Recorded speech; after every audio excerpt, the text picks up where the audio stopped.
क्या इंसान स्वभाव से स्वार्थी है या फिर परोपकार भी हमारी प्राकृतिक प्रवृत्ति का हिस्सा है? हमने इस वीडियो के पिछले भाग में इस सवाल को दार्शनिक और साहित्यिक दृष्टिकोण से परखा। थॉमस हॉब्स, मैकियावेली और एन रैंड जैसे विचारकों ने तर्क दिया कि स्वार्थ ही मानव स्वभाव का मूल तत्व है, जबकि रूसो और डेविड ह्यूम ने कहा कि सहानुभूति और परोपकार इंसान की प्राकृतिक प्रवृत्ति है। एडम स्मिथ और फ्रेडरिक नीत्शे जैसे संतुलित विचारकों ने स्वहित और सामाजिक भलाई के बीच का जटिल संबंध समझाया। हमने साहित्यिक परिप्रेक्ष्य में भी इसे देखा कि कैसे लॉर्ड ऑफ द फ्लाइज ने दिखाया कि संकट में इंसान बर्बर बन सकता है, जबकि एक क्रिसमस कैरोल में स्क्रूज के हृदय परिवर्तन ने परोपकार की ताकत को दर्शाया। लेकिन दार्शनिक सिद्धांत एक बात है, परंतु विज्ञान क्या कहता है? क्या मानव मस्तिष्क और डीएनए में स्वार्थ की प्रोग्रामिंग है, या फिर वैज्ञानिक शोध ये साबित करते हैं कि परोपकार भी हमारी जैविक प्रवृत्ति का हिस्सा है? इस वीडियो में हम इन सवालों के जवाब तलाशेंगे कि क्या एवोल्यूशनरी बायोलॉजी में प्राकृतिक चयन ने स्वार्थी प्रवृत्ति को चुना? क्या मनोविज्ञान में मानव मस्तिष्क स्वार्थ के लिए वायर्ड है? तो आइए विज्ञान की इस रोमांचक यात्रा में कदम रखें और देखें कि मानव स्वभाव को समझने में विज्ञान हमें क्या सिखाता है। क्या हमारे जीन्स ही हमें स्वार्थी बना रहे हैं, या फिर एवोल्यूशन ने हमें सहयोग और परोपकार के लिए भी तैयार किया है? इस सवाल का जवाब खोजने के लिए हमें एवोल्यूशनरी बायोलॉजी की ओर देखना होगा। 1976 में प्रकाशित अपनी पुस्तक द सेल्फिश जीन में रिचर्ड डॉकिंस ने एक क्रांतिकारी विचार पेश किया कि हमारा अस्तित्व जैविक रूप से स्वार्थी जीन्स का परिणाम है।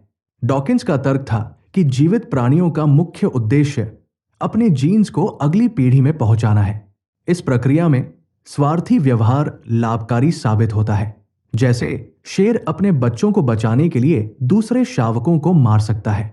डॉकिंस का कहना था कि भले ही व्यक्ति परोपकारी दिख सकता है, लेकिन उसके जीन्स स्वार्थी होते हैं। हालांकि डॉकिंस ने यह भी माना कि जीन्स का स्वार्थी होना जरूरी नहीं कि व्यक्ति को स्वार्थी बनाए। कई बार परोपकार भी जीन संरक्षण की रणनीति हो सकता है, जैसे माता पिता का अपने बच्चों के लिए बलिदान देना। अब सवाल उठता है, अगर जीवन में सबसे फिट जीव ही जीवित रहते हैं तो परोपकार का क्या फायदा है? इस सवाल का जवाब दिया रॉबर्ट ट्रिवर्स ने अपनी थ्योरी रेसिप्रोकल एल्ट्रुइज्म में। ट्रिवर्स का तर्क था कि जीवों के बीच पारस्परिक सहयोग या रेसिप्रोकल कॉपरेशन भी विकास का हिस्सा है। इसका मतलब है, आज तुम मेरी मदद करो, कल मैं तुम्हारी मदद करूंगा। उदाहरण के लिए वैम्पायर बैट्स भोजन साझा करते हैं। जब किसी चमगादड़ को भोजन नहीं मिलता तो दूसरे चमगादड़ उसे रक्त बांटते हैं। यह व्यवहार दिखाता है कि सहयोग से दीर्घकालिक लाभ मिलता है, जिससे समूह का अस्तित्व मजबूत होता है। तो ट्रिवर्स का मानना था कि भले ही सहयोग एक परोपकारी कर्म लगे, पर यह दीर्घकालिक स्वार्थ का ही रूप है। अब विज्ञान हमें यह भी दिखाता है कि स्वार्थ और परोपकार केवल जैविक प्रवृत्तियां ही नहीं है, बल्कि ये रणनीतियां भी हो सकती है। गेम थ्योरी इस बात को समझने का बेहतरीन तरीका है। इसका सबसे प्रसिद्ध उदाहरण है प्रिजनर्स डिलेमा। दो अपराधी पकड़े गए हैं और पुलिस उन्हें अलग अलग पूछताछ कर रही है। उनके पास दो विकल्प है, धोखा देकर दूसरे कैदी को फंसा दो या सहयोग कर चुप रहो और एक दूसरे को बचा लो। अगर दोनों सहयोग करें तो दोनों को हल्की सजा मिलेगी। अगर एक धोखा दे और दूसरा वफादार रहे तो धोखा देने वाले को कोई सजा नहीं होगी और दूसरे को कड़ी सजा मिलेगी। लेकिन अगर दोनों धोखा दें तो दोनों को भारी सजा मिलेगी। विशुद्ध रूप से स्वार्थी दृष्टिकोण से प्रत्येक कैदी ये तर्क देता है कि दूसरे को धोखा देना हमेशा सबसे अच्छा विकल्प होता है, भले ही दूसरा कैदी कुछ भी करे। हालांकि एक बार का खेल धोखा देने के लिए प्रेरित करता है। वास्तविक दुनिया में अधिकांश आर्थिक और अन्य मानवीय अंतःक्रियाएं एक से अधिक बार दोहराई जाती है। टिट फॉर टैट रणनीति में कैदी पिछले व्यक्ति के व्यवहार को दोहराता है और अंततः सहयोग करने को प्रेरित होता है। कैदियों की दुविधाओं का समाधान आम भलाई के पक्ष में व्यक्तिगत प्रोत्साहनों पर काबू पाने पर केंद्रित है। तो विज्ञान हमें दिखाता है कि जीन्स स्वार्थी हो सकते हैं, लेकिन व्यक्ति का व्यवहार हमेशा स्वार्थी नहीं होता। पारस्परिक परोपकार और सहयोग दीर्घकालिक लाभ के लिए विकसित हो सकते हैं, और गेम थ्योरी बताता है कि स्वार्थ और सहयोग दोनों ही व्यवहारिक रणनीतियां हैं जो परिस्थितियों पर निर्भर करती है।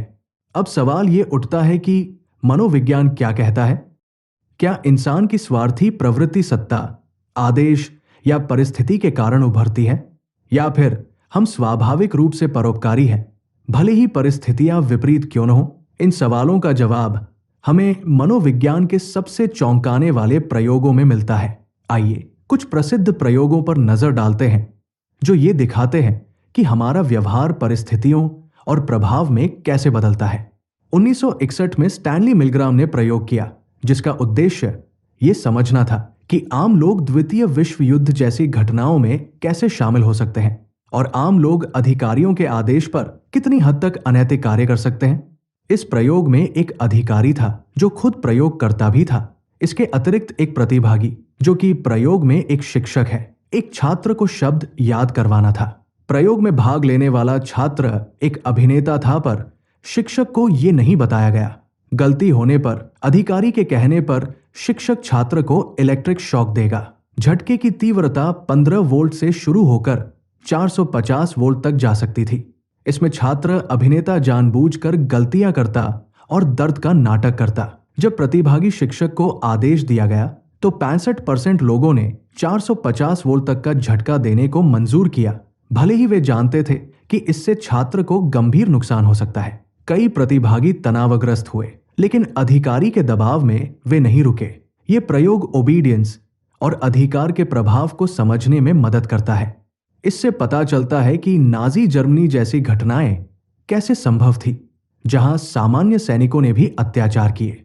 मिलग्राम का निष्कर्ष था कि मनुष्य अधिकार के आगे आसानी से झुक जाता है, भले ही वो गलत क्यों न हो। यानी अधिकार का प्रभाव व्यक्ति की नैतिकता को दबा सकता है। मिलग्राम ने कहा कि सामान्य लोग सिर्फ अपना काम करते हुए और बिना किसी द्वेष के एक भयानक विनाश के एजेंट बन सकते हैं। यह मानव व्यवहार की एक डरावनी सच्चाई को उजागर करता है। इसी प्रकार 1971 में फिलिप जिम्बार्डो ने एक बेहद विवादास्पद प्रयोग किया, जिसे हम स्टैनफोर्ड प्रिजन एक्सपेरिमेंट नाम से जानते हैं। स्टैनफोर्ड विश्वविद्यालय के जॉर्डन हॉल के तहखाने में एक नकली जेल स्थापित की गई। 24 छात्रों को रैंडमली जेल के कैदी और गार्ड की भूमिकाओं में बांटा गया। यह प्रयोग जेल के माहौल का अनुकरण करने के लिए तैयार किया गया था, जिसमें प्रतिभागियों को गिरफ्तारी, कारावास और गार्डों और कैदियों की निर्धारित भूमिकाओं का अनुभव कराया गया। गार्डों द्वारा कैदियों के प्रति अपमानजनक और अमानवीय व्यवहार में तेजी से वृद्धि के कारण प्रयोग को केवल 6 दिनों के बाद ही समय से पहले समाप्त कर दिया गया। गार्ड कैदियों को मानसिक और शारीरिक यातना देने लगे। कैदी इतने डरे हुए थे कि वे अवसाद और घबराहट का शिकार हो गए। जिम्बार्डो ने इससे निष्कर्ष निकाला कि सत्ता का अहंकार हमें स्वार्थी और निर्दयी बना सकता है। यानी स्थिति का प्रभाव व्यक्ति के नैतिक मूल्यों को दबा सकता है। अब सवाल उठता है, क्या स्वार्थ और परोपकार बचपन से ही मौजूद होते हैं? फेलिक्स वॉर्निकन ने छोटे बच्चों पर किए गए प्रयोगों में दिखाया कि 14 से 18 महीने के बच्चे स्वाभाविक रूप से परोपकारी होते हैं। वॉर्निकन ने देखा कि जब एक अजनबी व्यक्ति कुछ गिरा देता है तो बच्चे उसे उठाकर देने में मदद करते हैं। बच्चों ने यह व्यवहार तब भी दिखाया जब उन्हें इसके लिए कोई पुरस्कार नहीं मिला। इससे वॉर्निकन ने निष्कर्ष निकाला कि परोपकार मानव स्वभाव का एक स्वाभाविक हिस्सा हो सकता है जो बचपन से ही मौजूद रहता है। यानी हमारा जन्म स्वार्थी होने के लिए नहीं, बल्कि सहयोग करने के लिए हुआ है। आधुनिक समाज में मनुष्य के स्वभाव को कैसे परखा जा सकता है? क्या हम मुश्किल परिस्थितियों में स्वार्थी हो जाते हैं या सहयोग करते हैं? क्या आर्थिक निर्णय लेते समय हम स्वार्थी होते हैं, या फिर सांस्कृतिक पृष्ठभूमि भी हमारे व्यवहार को प्रभावित करती है? क्या स्वार्थ को परोपकार में बदला जा सकता है? आइए इन सवालों को समझने के लिए 3 प्रमुख आधुनिक दृष्टिकोणों पर नजर डालते हैं: व्यवहारिक अर्थशास्त्र, सांस्कृतिक विविधताएं एवं स्वार्थ और प्रभावी परोपकारिता। सबसे पहले व्यवहारिक अर्थशास्त्र या बिहेवियरल इकोनॉमिक्स। क्या हमारे आर्थिक निर्णय पूरी तरह से तर्कसंगत होते हैं?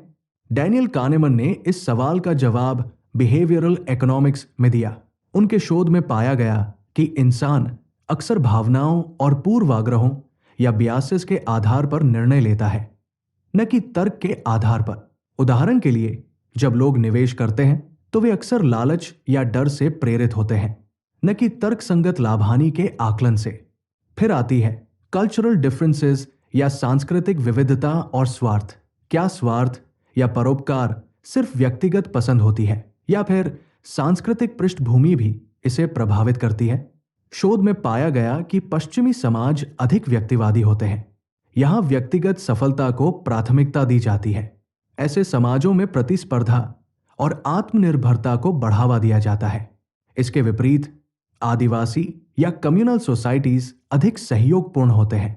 वहां सामूहिक लाभ को प्राथमिकता दी जाती है, न कि व्यक्तिगत लाभ को। इससे पता चलता है कि स्वार्थ या परोपकार का स्तर संस्कृति पर भी निर्भर करता है। जहां व्यक्तिवादी समाज में लोग अधिक स्वार्थी दिख सकते हैं, वहीं सामूहिक समाजों में सहयोग और परोपकार अधिक स्वाभाविक होता है। अंततः प्रभावी परोपकारिता या इफेक्टिव एल्ट्रुइज्म। क्या स्वार्थ को परोपकार में बदला जा सकता है? पीटर सिंगर, जो एक प्रसिद्ध नैतिक दार्शनिक है, ने इसका उत्तर इफेक्टिव एल्ट्रुइज्म में दिया। उनका तर्क था कि लोग स्वार्थी हो सकते हैं, लेकिन अगर उनके स्वार्थ का सही दिशा में उपयोग किया जाए तो ये परोपकार में बदल सकता है। उदाहरण के लिए, अमीर व्यक्ति स्वार्थवश अपनी छवि सुधारने के लिए दान करता है, लेकिन उसका ये स्वार्थ किसी गरीब की मदद कर सकता है। यानी व्यक्ति का उद्देश्य स्वार्थी हो सकता है, लेकिन परिणाम परोपकारी होता है। तो आखिर इंसान का मूल स्वभाव क्या है? क्या हम परिस्थितियों, संस्कृति और स्वार्थ के बीच जूझते रहते हैं, या फिर परोपकार मानवता की वास्तविक प्रकृति है? पहले वीडियो में हमने दार्शनिकों और साहित्यकारों की नजर से स्वार्थ और परोपकार को समझा। थॉमस हॉब्स और मैकियावेली का मानना था कि इंसान स्वभाव से स्वार्थी है, सत्ता और लाभ के लिए कुछ भी कर सकता है। वहीं रूसो और ह्यूम ने कहा कि सहानुभूति और सहयोग मानव स्वभाव का हिस्सा है। नीत्शे और एडम स्मिथ ने बताया कि स्वार्थ और परोपकार हमेशा अलग अलग नहीं होते। कभी कभी स्वार्थ ही समाज के लिए फायदेमंद हो सकता है। दूसरे वीडियो में हमने देखा कि जिम्बार्डो और मिलग्राम के प्रयोग दिखाते हैं कि स्थिति का प्रभाव व्यक्ति के स्वभाव को स्वार्थी बना सकता है। लेकिन फेलिक्स वार्नेकन के बच्चों पर अध्ययन ने यह भी दिखाया कि परोपकार बचपन से ही स्वाभाविक रूप से मौजूद होता है। आधुनिक दृष्टिकोणों में हमने जाना, व्यवहारिक अर्थशास्त्र दिखाता है कि हमारे निर्णय अक्सर भावनाओं और पूर्वाग्रहों से प्रभावित होते हैं।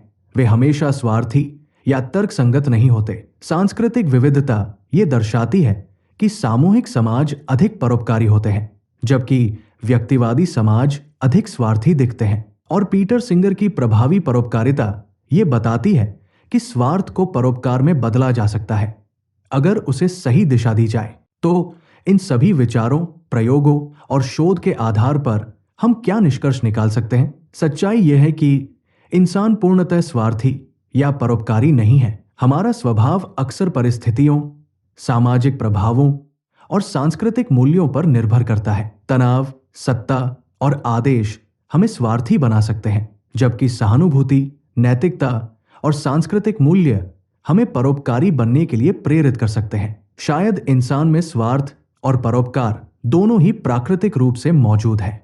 कभी स्वार्थ हमें संरक्षित करता है, तो कभी परोपकार मानवता को बचाए रखता है।